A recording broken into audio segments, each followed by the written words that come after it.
Eu sou Maria Isabel Pinheiro, tenho 78 anos, na altura tinha 28, estava grávida da minha filha.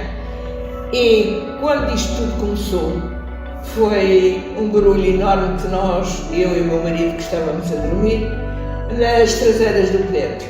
Fomos à janela e vimos os chaminhos a passar. Eu não sabia o que era, ele também não, e ligou o rádio. No rádio não estava ainda ninguém a dizer absolutamente nada, não sabíamos nada.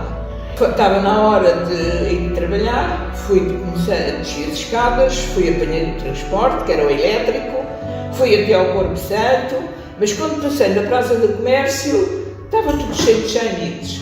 Então deduzimos que era o Salgueiro Maia a passar com as suas tropas. Entrei no edifício, mas antes de entrar no edifício, houve um soldado que estava à entrada da rua com a sua espingarda e estava a perguntar-me por onde é que eu ia. E eu disse-lhe, eu vou trabalhar. Vai trabalhar aonde?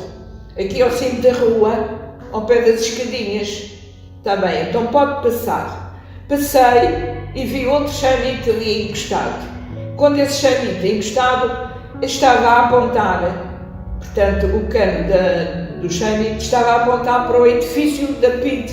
Nós sabíamos que ali, na António Maria Cardoso, era a PID.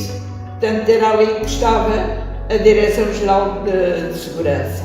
Entrei dentro do edifício, continuámos sem saber de nada e quando chegámos a uma certa altura começámos a ver muita movimentação, pessoas a fugir.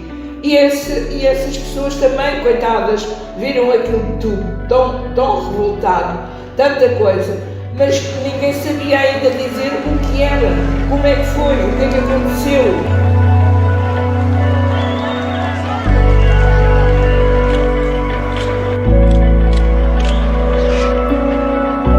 Quando chegou a hora do almoço, tivemos que nos vir embora, mas eu não tinha transporte. Eu não tinha transporte para casa para vir para Chabregas. Na altura, desci a rua, continuei a descer até à Praça do Comércio e estava tudo cercado.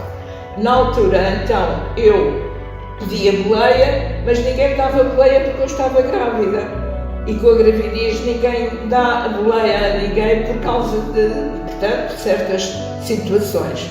Quem me deu boleia para vir para casa foi um soldado que ia para a manutenção militar, pois eu nessa altura morava na manutenção militar, e então fez-me esse favor de deixar-me em Chabregas.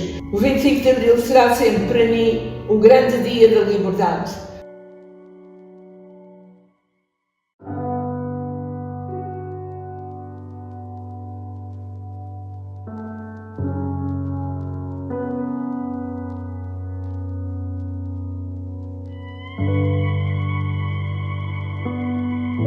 Já não vai ganhar o dia. Muito aluno, não foi? Foi 20 alunos. Também trouxe 5 euros, querem?